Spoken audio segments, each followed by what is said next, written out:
All right, let's get started with this. So, to the few of you that are here, thank you for actually showing up.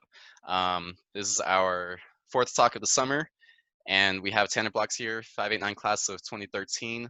Most of you should know him as he mentored you in the past, but I'm not sure about everyone. So, he'll start off with his own introduction. If you have questions, please ask them at any point. It's very small, and Tanner doesn't want to just be talking to himself. And reminder, type your questions if you don't want to speak out. We'll see them and we'll get them, we'll talk about them. So go ahead and take it away, Tanner. Awesome. Thanks, Brian. So yeah, as Brian said, please interrupt me if you have any questions. I will be talking a little bit about anatomy. So if you have any questions about the anatomy I'm specifically talking about or any anatomy in general, just let Brian know and he can interrupt me because he's really good at that. This is my presentation, how 589 prepared me for a career outside engineering, specifically in science. As Brian said, I'm Tanner Bloks, MS in Modern Human Anatomy. And this is my email down below. Feel free to email me if you have any questions, not just like about what I'm talking today. I'm happy to answer any like college questions, career questions. I've got nothing better to do right now because we're all looking for jobs. Final word before I get started. If you learn two things from me today, I want them to be the next two things I mentioned. First, white text on black background. It makes for a much more engaging presentation from a neuroscience perspective. It is much easier to read white text on the black background. Thomas, do not shake your head. I have a teaching certificate in anatomical education. And also, the second thing I would like to mention is always put your acknowledgements at the beginning. So with that, let's get to some acknowledgements. I would like to thank 589 for having me here today to speak to you guys about my time with the program and everything that I took away from it. I would also like to thank my capstone project committee from my master's degree. Without them, a lot of the science and application that I'll be talking about today wouldn't have been possible. And I'd also like to thank my Modern Human Anatomy program, which I just graduated from at CU Anschutz. Without them, I obviously wouldn't have a lot of the knowledge base to create or give this presentation. I did some digging for some really way throwback photos. This is the only photo of a group at competition that I actually appear in. I will give you a second to try and find where I am in this photo. All right, I am right here. That is my forehead behind Manav in the 2013 team photo. And that is the only style photo like this that I appear at during any competition. I was notorious for missing these. So before we start with the formal thing, we're gonna go over some lecture objectives or our table of contents. First, we're gonna talk about me a little bit, give you some of my personal and educational background for those of you that don't know me so well. We'll then talk about what my degree is in. So what is modern human anatomy versus regular anatomy and why it is more interesting or why robotics prepared me for the modern side of human anatomy. We'll talk about the problem I faced as a modern human anatomist and did for my capstone project, how I solved that problem. I'll give you a sort of rendition of my capstone thesis presentation. And then we will finish the presentation by talking about how 589 prepared me to solve that problem and lessons that I use every day in my career as a former member of 589. So a little about me. I was not a four-year member of 589 Falcon Robotics. I actually joined 589 at the behest of a couple of friends during my junior year. And one of my biggest regrets is I was unable to join it for my freshman and sophomore years. I was a member of the fabrication and drive team. You can see here some old throwback photos, especially this one was from my first year on the team, where you can see baby mentor Brian, baby mentor Tanner, and baby mentor Isabel all in the same picture after we were taught to make a not so squared off cube by mentor Thomas. We also have this excellent picture of us with baby mentor Lucas at a competition. So crazy times in 589 history. That was some great times. I took a quick hiatus from the team as I went to my undergrad far, far away in the mystical land of Texas. and came back as a mentor after I graduated for the years 2018 and 2019 as a fabrication and drive mentor. Uh, to round off my character a little bit, outside of 589, I like to think I have the nerdiest double letter in CVHS history as a varsity letter in golf and robotics. And I also have a passion for working with pediatric and youth populations, which you could say stems a little bit from my work with FLL as a mentor of the team, but also I helped start and run a charity during undergrad called TCU Dance Marathon, which works with Children's Miracle Network hospitals to raise funding through fun events. And many of you might have dance marathons at your own institutions. And so shameless plug, if you do, please give them a look, go join, go be a member, anything. It's a great cause and I support it any way I can. So how did I get to where I am today? So this is my educational path. I graduated CV in 2013 with obviously a high school diploma. I then went directly to TCU, where I, in 4 years, got my BS in biology. I then took a gap year, and the last 2 years, I have been at the University of Colorado Anschutz Medical Campus, where I got my master's in modern human anatomy. So what is modern human anatomy? So we learn a lot of the same things that you would think of in anatomy. So like I've taken my dissection courses, I've learned about cells, organs, like how people develop, but we learn this kind of really specific data flow and like workflow that is really unique to our program and is kind of how a lot of like engineering and comp sci programs work, but we're applying it to a more natural science field than is typically applied to.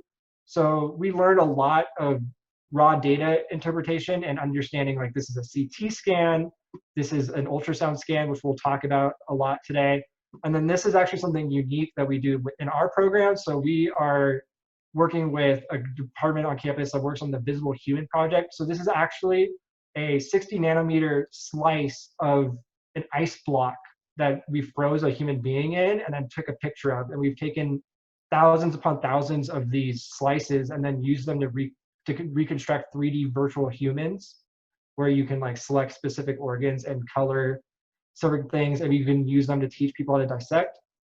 So we take this raw data and we use a multitude of programs to manipulate it. So we make 3D models from CT data.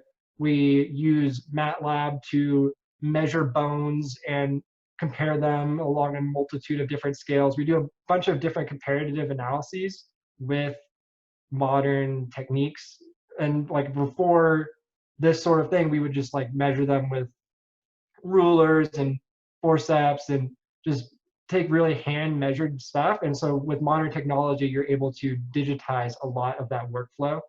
And so using these manipulations, we try to understand anatomy in new and interesting ways. So a lot of this visual human process goes into this program, which is called the Visible Human Dissector, which you can use to basically take a slice in any sort of way out of a human body and see the actual tissues that it is made out of. And we have a lot of like instructions on how to dissect people. And then below this is actually my capstone project. So this is a physical representation of live human anatomy that we can recreate using different methods so that you don't have to always use live people or dead people to understand anatomy. So using this philosophy, what was my problem? So about a month ago last year, an anesthesiologist at our hospital on campus came to me with this question: how can we better teach doctors how to perform ultrasound guided central lines? And from there, it was my purpose for the next year to answer that question. And so that culminated in my capstone project, which I'll be showing with you now, which is a 3D printable ultrasound phantom for subclavian central lines. So a little bit of background information. What is a central line? So I would assume most everyone here is familiar with an IV, like in the wrist, has either been to a hospital at some point or watched a medical show and seen people with an IV. This is basically just a larger IV that you insert closer to the heart, and you use like tube guidance to basically take that IV and put it straight into the heart, where you can better hydrate, medicate, and like give nutrition and draw blood and monitor vital signs. It's a lot longer lasting than an IV. So like an IV you'd put in your wrist would last maybe a few days. This can be put in place for multiple weeks, up to months.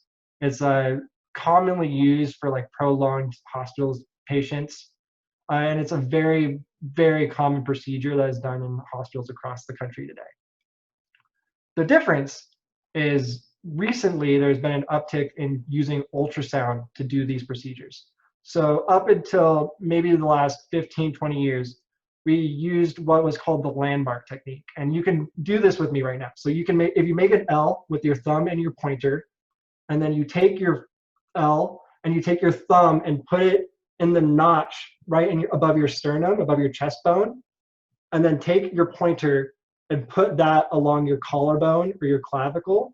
That is approximately where this subclavian vein is along your collarbone. And for decades, physicians would use this L technique as an approximate representation of where to put this really invasive needle into a vein and direct it to your heart. And essentially, you would just know if you missed if something bad happened. So in the last, that was relatively a safe method, but obviously using ultrasound, we were able to put an ultrasound probe right in that same spot and see this huge subclavian vein just barely below the surface. Like here's your skin, here's some muscle, and then here's your vein. And the reason this is safer is right below that vein, this is lung right here. So a big complication with this procedure is that they would often miss or go all the way through and hit lung. But with ultrasound guidance, that's a much less common occurrence. So it's traditional, or it's considered the more standard approach today. But the problem is that a lot of medical schools still don't really teach this method. And a lot of that is because of the reason we're about to get into. So where's the gap? So there's this ultrasound technique. Why aren't people using it? So the issue is access to academic resources. So teaching ultrasound at a medical school level is expensive, mostly because there's these really nice professional models like this. So this is a model that represents all the relevant anatomy that you need to do an ultrasound guided central line, except the problem with it is it costs $10,000. So if you want to teach this one specific procedure to a group of medical students or a group of residents, you need to shell out multiple thousands upon thousands of dollars to teach one procedure out of dozens, if not hundreds, of procedures that physicians perform every day.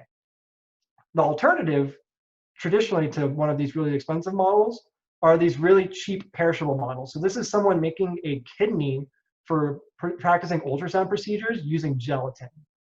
And so there's a whole wealth of resources out there for developing these cheap perishable models. But as I said, they're perishable, so they don't last long. And they're typically not wholly representative of the anatomy. Like a lot of people use like old chicken bones and twigs and jello. And there's a huge gap between this like really like less than $50 model and this $100,000, $10,000 professionally done model. So we hypothesized as a group that we could take segmented CT data, so we could essentially turn CT data into 3D renderings of anatomy and 3D print those in order to make a representative model that was closer to one of these professionally done models in accuracy, but closer to one of these perishable models in cost. So how did we do that? So first, I took some CT data and segmented it. So this is a program called 3D Slicer. I basically, slice by slice, for hundreds of slices, I had to go through and highlight bone sections of the skeleton of the CT data. And once you compile that and then 3D render it, you get these bigger models. So this is an entire thoracic cage that I had segmented, including like scapula, collarbones, vertebrae, ribs. And I did the same to cervical vertebrae, so the first couple of vertebrae in your neck. And I made these into 3D models. But as you can see, especially with like the vertebrae here and some of this outside here, they're very messy. They're hundreds upon hundreds of thousands of individual points in size, so they're very bulky and hard to print. So we need to edit those. So how did I edit them? I imported them into a software called Blender. So Blender is traditionally a 3D like animation software. along the same lines of like Maya or Autodesk. Uh, I imported those into here and then rendered or like segmented them down and edited them and cleaned them up into what is our region of interest. So this is basically the bony structures in your right shoulder up to the center of your chest. And we are able to basically get them ready for print in this Blender software. So you have like the first two ribs, you have the sternum, you have the clavicle, and then one fun thing about Blender is you're able to add in these annotations. So this is essentially the vascular stuff, so the veins that we were trying to put in our model originally, and we'll see how that turned out. So from there, you obviously you can't learn a whole lot from just a 3D model. So you got to turn that 3D model into reality. So how did I do that? So I took this 3D model and I printed it. And I printed it in material that I had researched that basically mimicked the echogenicity of bone. So these show up really white bright under ultrasound, and we'll see that later. And then I ordered this huge chest mold. So this is a chest mold that is used by law enforcement to test ballistics at different law enforcement agencies. So they'll put like a ballistics vest on this mold that they make out of ballistics gel and then shoot at it and see how it reacts. But I didn't need this whole chest mold, so I used some good cardboard design that I learned at 589. And with a little help, some 589 mentors actually contributed to this part of the project. I segmented it off to this region of interest over here using cardboard, glue, Flex Seal, really heat-resistant tape that's used on like spaceships and stuff that Thomas told me about. Really cool stuff. And then I lowered my 3D printed material and my latex tubing into that mold and then set it, and I ended up with this, which is essentially a really gelatinous version of your entire right shoulder. And I made this cartoon little ultrasound probe to show how you would put an ultrasound probe on this model to learn the procedure. So that's great and all. So I've produced a deliverable, but does it actually work? So this is a comparison between a live patient on the left versus my model on the right. So you can see here, this is the bony structure that you put your pointer on in the landmark technique. This is the clavicle. This is the subclavian vein underneath. And then you have surrounding soft tissues. So you can see here in my model, and excuse the picture, I was unable to get really good pictures before the quarantine hit. So this is kind of what I've got. But you can see here my 3D printed clavicle, and you can see my latex tube subclavian vein. And you can see there's some shadowings here and stuff that aren't representative of soft tissue, and we'll get to that. So, but the general consensus is in terms of the general important anatomy with regard to the procedure, it's pretty to fairly spot on. So what were the results of me trying to answer this question? So I had made a model and developed a protocol that could be followed with by also uploading my models online. Anyone could follow a step-by-step instruction and make the exact same model that I did. Compared to the $10,000 model cost I showed earlier, my model costs $450. 200 of that, which is just the giant chest mold. So theoretically, once you have the chest mold, they're $250. The great part about science is it's never finished. So hopefully in the future, people can improve upon my model. My model wasn't exactly perfect. There's more relevant anatomy to add in the future, but we're looking at that. And then to prove the efficacy, we're still waiting to get into the hospital to test my model on physicians. I actually was going to have a really fun day at the hospital about 2 days before they shut everything down due to COVID, and that was unable to happen, and we're still waiting to get into the hospital to test the model. So why did I tell you all this? Obviously, some of you aren't terribly interested in anatomy or what I was doing the last year and a half in my master's program. So why am I talking about this? So there are several things I feel like 589 prepared me for in regards to how to attack the problem and solution I just described. So 3 big lessons that I want to talk about with you today are understanding the project objectives and deliverables, which Thomas did a really great lecture on as well a few weeks ago, and I hope you go back and read that if you're still confused after I talk about it. The second thing I want to talk about kind of builds upon what Stephen was talking about leadership and teamwork last week, is that science is never done alone. And it's okay to be a follower and not a leader. And then the third thing, which I think is probably the biggest thing I still do today that 589 taught me, is writing things down. And writing things down sounds like a really no doy kind of lesson to take from 589. But as I'll describe to you, I think it is probably the most pivotal lesson that 589 has for any career. And then smaller things I'm not going to talk about because I think they're relatively self-explanatory. Yes, I got a lot of technical experience being a member of 589. I learned how to code being a member of 589. I learned how to use some computer animated design software as a member of 589.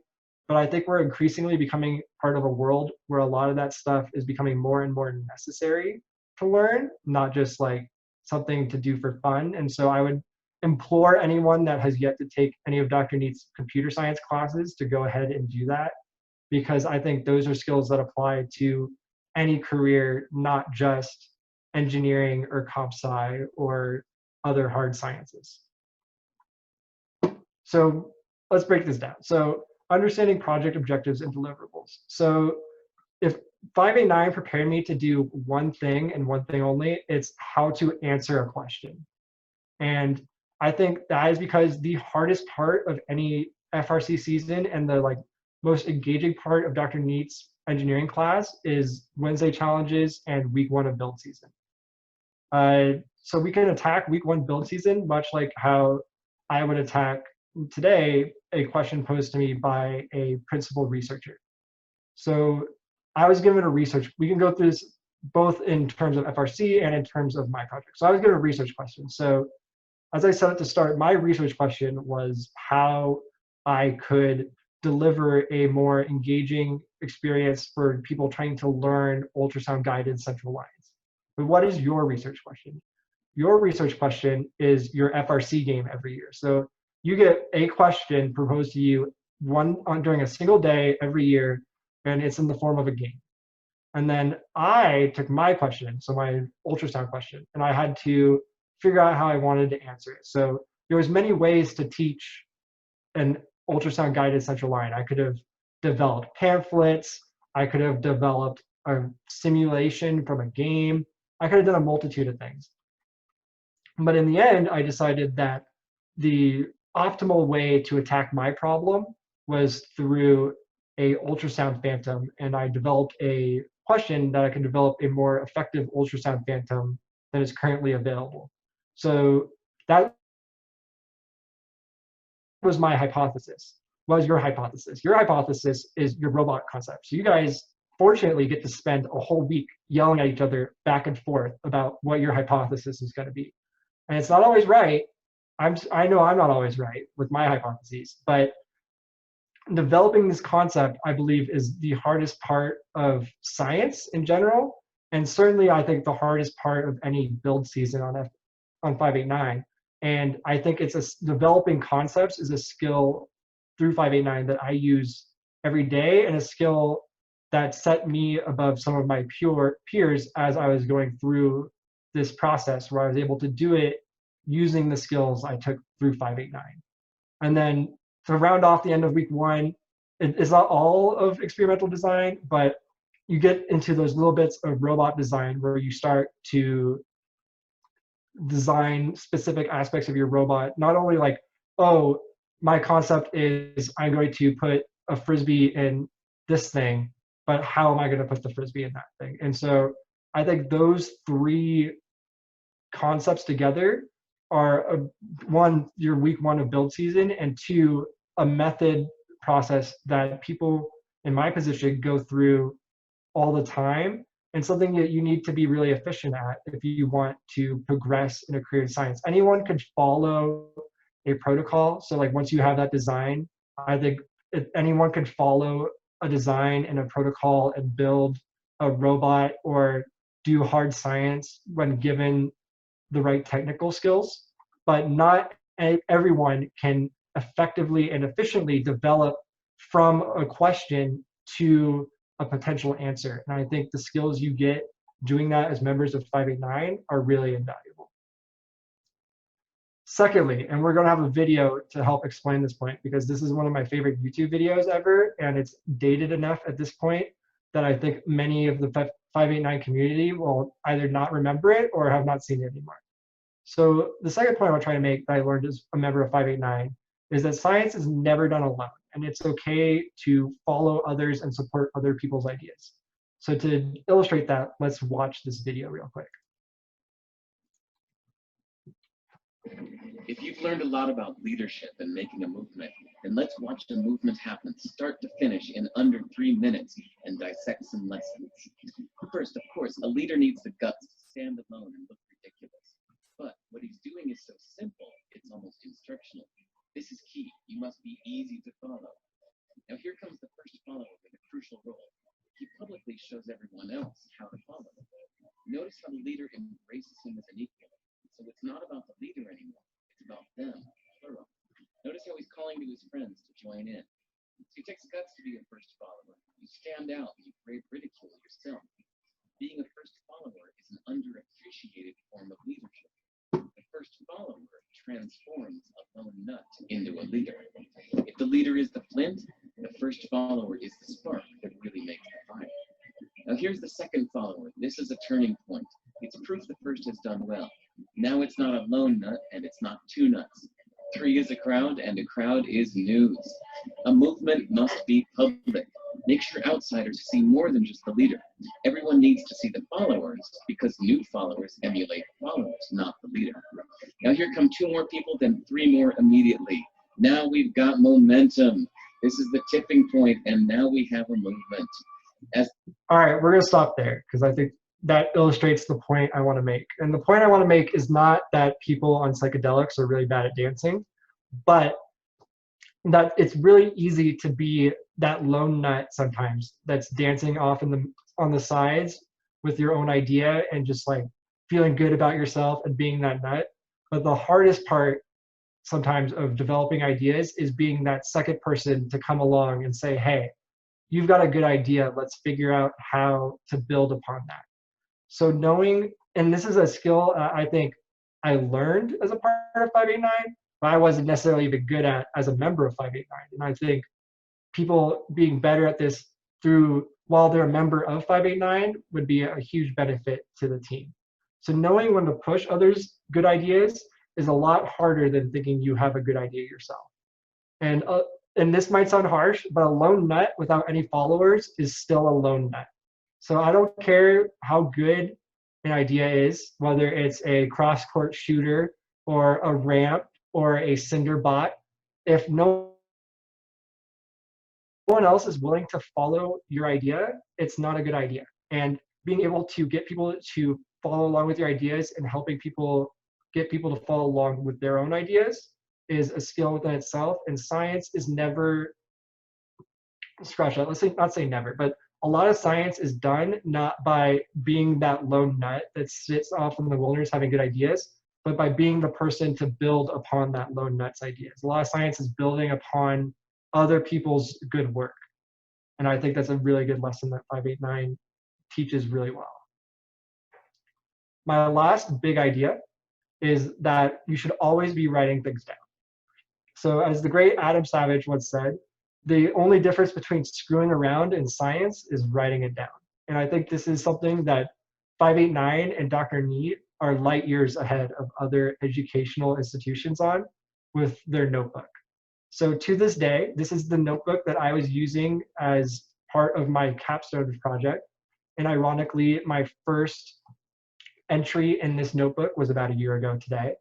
I documented every day I worked on my capstone project in a notebook similar to how you would as a member of Dr. Neat's robotics class. And sometimes it's actual instructional information. Sometimes it's just writing yourself a good inspirational note to make yourself feel better. But I think these notebooks serve a really excellent purpose in that and from an educational perspective, it's way easier to learn things and to remember things if you experience them in more than one medium.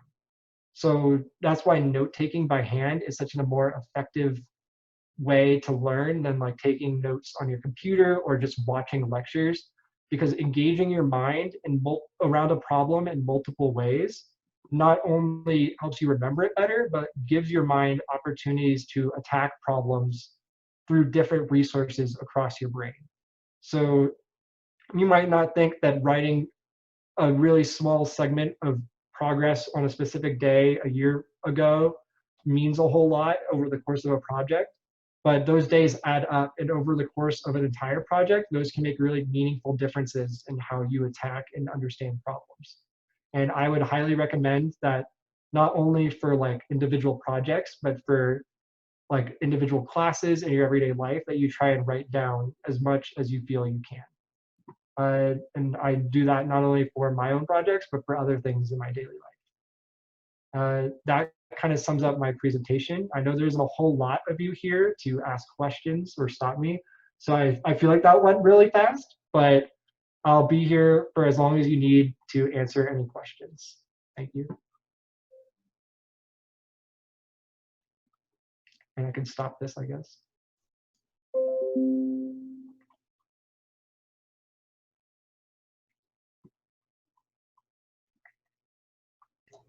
Hey Tanner, Thomas here. I have a question for you. What's next? What's next for you? What is next? Oh, that's a good question. I'm currently applying to research positions across the country. I have some pretty good leads on some research positions here in Denver. That would be great if they could work out, or hopefully I could come back home and both be a research assistant and work as a member of 589. But in the long run, my hope is still to go to medical school.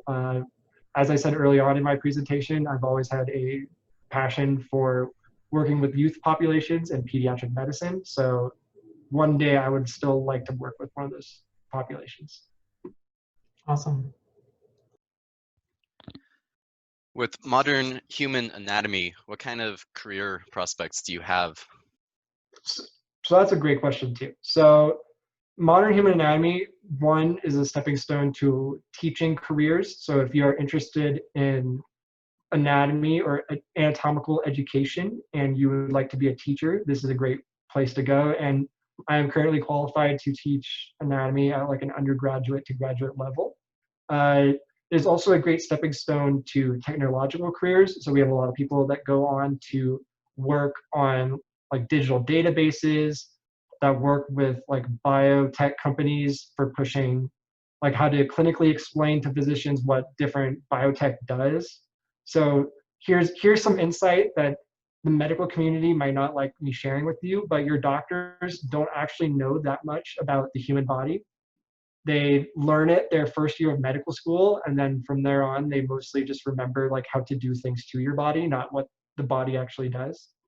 And so there are specific groups of people that need to go in and explain to physicians how different devices work within the body and how we are updating and improving our understanding of that every day.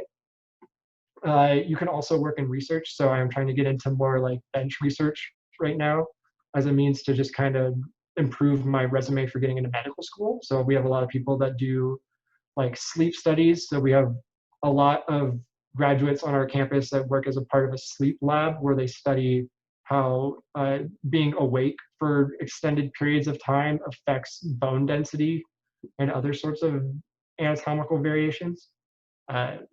There's a lot you could do with it. And I think there's a lot that involves programs and techniques that a lot of people in our program would be interested in.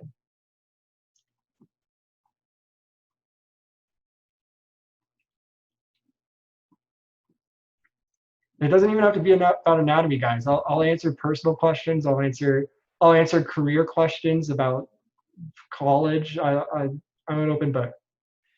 Yeah, and reminder, you don't have to actually say your question, you can type it out.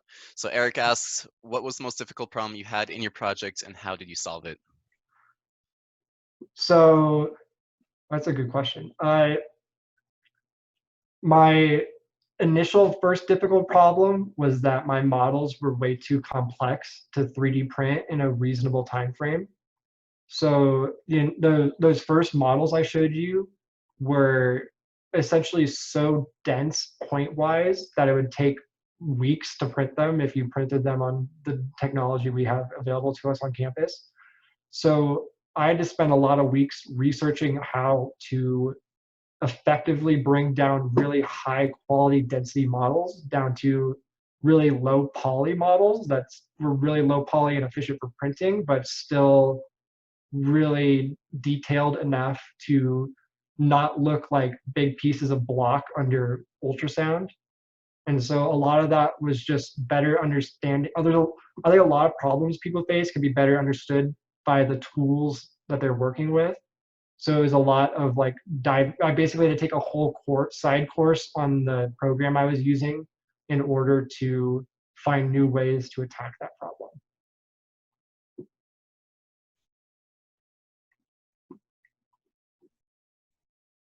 Hi, Tanner. So I'm also interested in a career in like biomedicine, but I've heard from my biology teacher that just getting like a bachelor's in biology isn't very useful unless you're planning to go down a teaching route, and it's more useful to get a degree in or a more applied degree. Would you say that that was your experience, or had you always planned on going to get a master's in anatomy? I did not always plan to get a master's in anatomy, so I would agree with that statement. That's actually, I think, a really good piece of advice by your teacher. I think, especially in today's climate for, especially if your desire is to pursue medicine specifically, like go on to medical school, I think schools have developed programs enough that you can take all the required biology courses and prereq courses you need to get into medical school without having to specifically be a biology major or even like a biology minor. And so I would suggest and it doesn't suggest to pick a degree on something you're passionate about. Like, I wouldn't say you even necessarily need to pick something that's like more applicable. Like you don't need to do like comp sci, so you could be a computer scientist for the 2 years you're waiting to get into medical school or something. But I would implore you, if you're more passionate in like Spanish or writing or even something like dance. I've met dance majors that go on to medical school. I personally tutored a student this past year in medicine that's in our medical school here that majored in Chinese philosophy. So if you feel like you want to do a degree that's more applicable to a career at the same time, I would say you could do that, but I would suggest you pick something that's really interesting to you, because we do our best work when we're doing something we're interested in. Yeah, thank you. Welcome.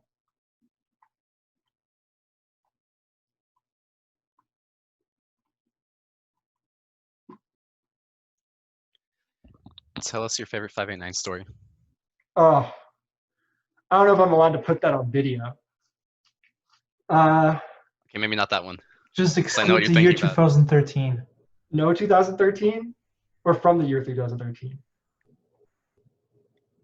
God, there's so many great stories. It's like picking your favorite child. Certainly driving in the semifinals for the San Diego Regional in 2013 was really fun, because in that whole regional in 2013, I think was really fun. It was a tumultuous season to say the least for 589, but I think the way in which our team came together for a common goal and the level of dedication every student showed as a member of the program, from the kids sitting in the stands scouting for each match to the brain trust of students down in the pit coming up with strategies and leading alliances.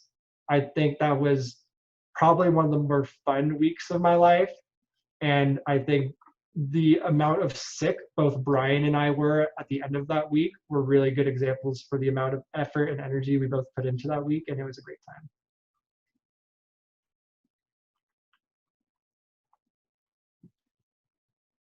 All right, another question. For those students on the team that, enjoy the field of STEM, but, kind of like you, they don't want to be an engineer, but they're just not sure what they want to do you have any advice for them?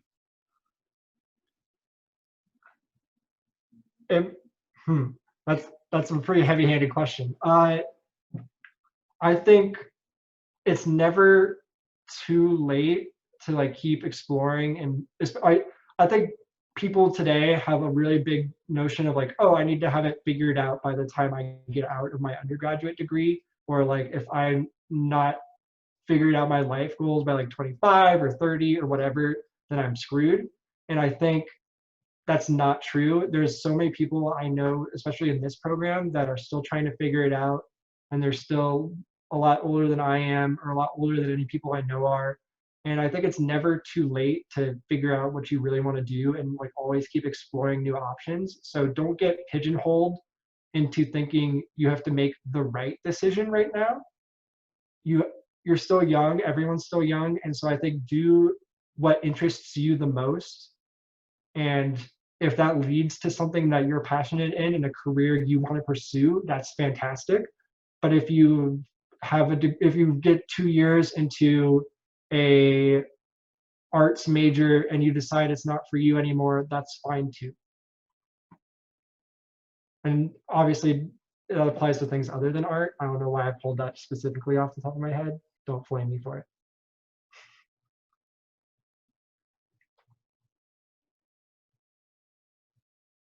Tanner, so I always ask a very similar question to that, but I believe there are a few people here on this chat who just graduate CB or are about to graduate CB, and they'll go on to college and do some crazy things.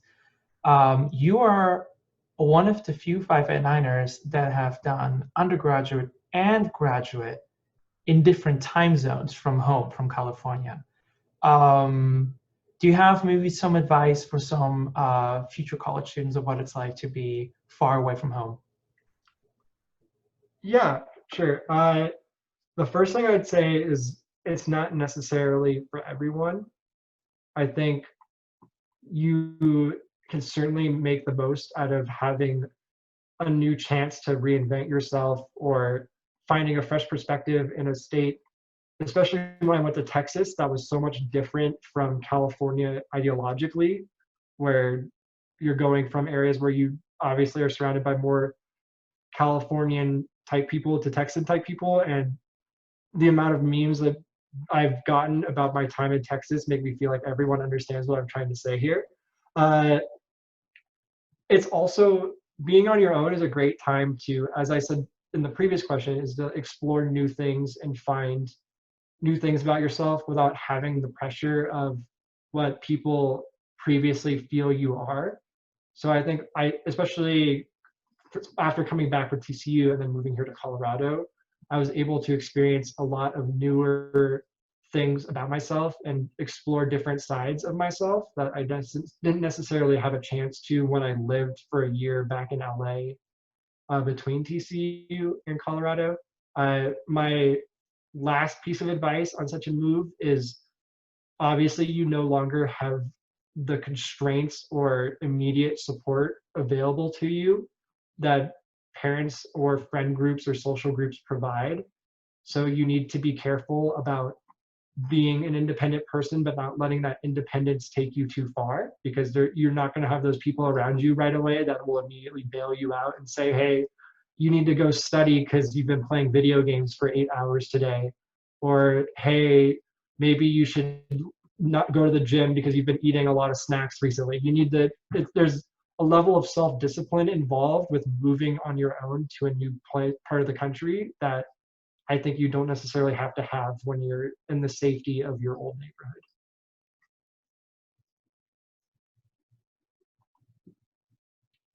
But it's really fun. You should try it.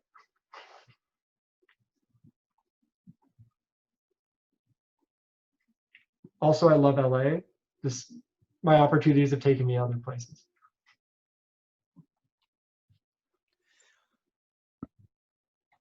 Eric asks, any advice on how to balance school and other parts of life? Yeah. So I infamously did not do this well in my sophomore year of undergrad, where I decided I would take 20 credits for my first semester sophomore year, just because I felt like I had nothing better to do and I wanted to like focus entirely on school and get ahead. And I think balance is really important in life, and something I think I do well now compared to some of my peers. Uh, it's always important to have a hobby or an interest that you can take time out to do at any time. And I think people put up with being stressed out or get put in a box where they feel like they're always busy and they have to be doing something. But doing nothing does not mean that you're literally doing nothing. You can be doing nothing and getting something out of it at the same time. So whether that's for me, it was reconnecting with the golf that I loved in high school and didn't do for my first 3 years of undergrad because I felt like it was a really huge time waste. But once I decided I'm going to go hit golf balls once a week when I'm in school, that really kind of freed me up to have that time to recharge mentally and be prepared to attack other problems in my life when I got back. But or whether that's playing Civ 5 all night with your friends or going out for a drink. I'm not going to condone underage drink, or I'm not going to approve of underage drinking, but I'm not going to condone legal drinking. That's people have their vices. Uh, just finding things to enjoy outside of school and making sure you take the time to enjoy them is the summary of what I'm trying to get at.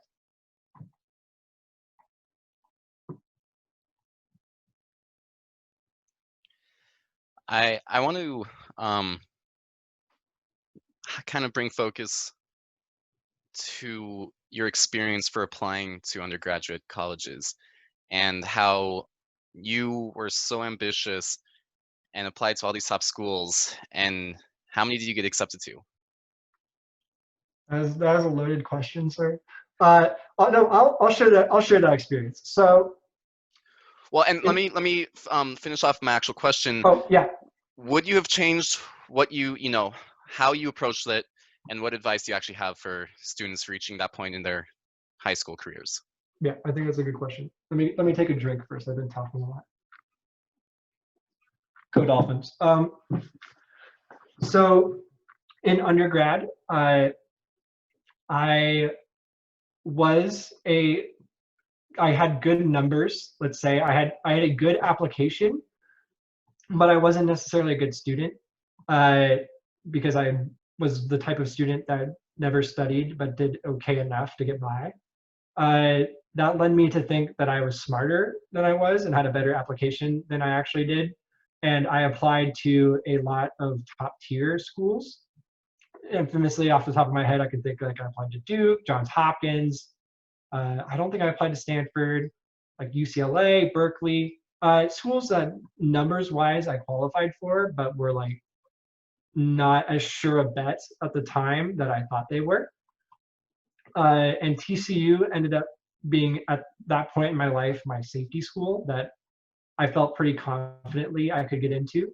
And I'm sure Brian can vouch for the fact that he'll remember that TCU was the first school I actually heard of or heard back from undergrads, and I infamously said to myself, and I believe to other people around me, that that's the school I would go into only if I got into no other schools, and then I proceeded to get into no other schools. And I think part of that is just the first piece of advice what I say is having realistic expectations for the type of schools you should apply to. So it's okay. And I think there's a lot better schools out there than like top 10, top 20, top 30. Like I'm super thrilled with the time I had at TCU, and I would recommend people to explore TCU if they feel so inclined.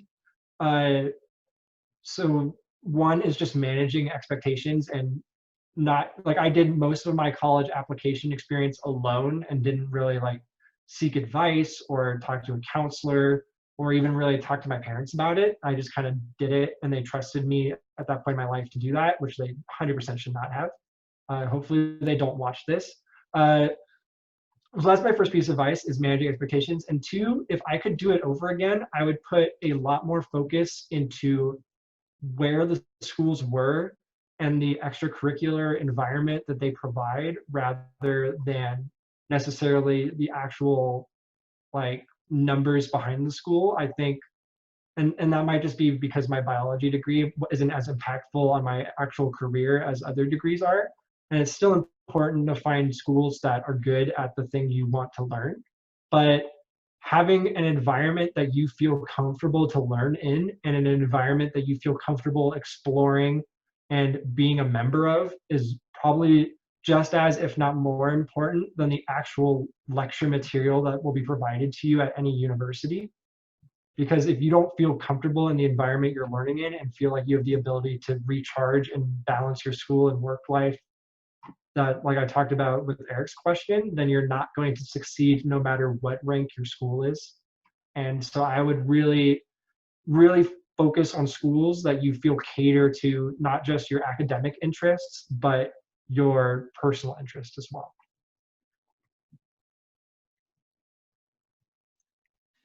Thank you. Sorry I called you out on that, but I felt it was a very good opportunity to, talk about that I don't subject.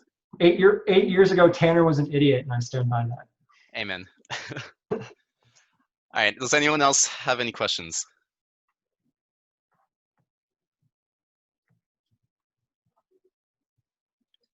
Unless someone's typing something, I will assume there are no more questions. So thank you for your time today, Tanner. It was a very interesting talk, and I'm glad that you were able to provide us with your time. Do you have any last comments? Always wear a mask, spay your pets and animals, and always wear your seatbelt. There you go. Thank you, Tanner. Well.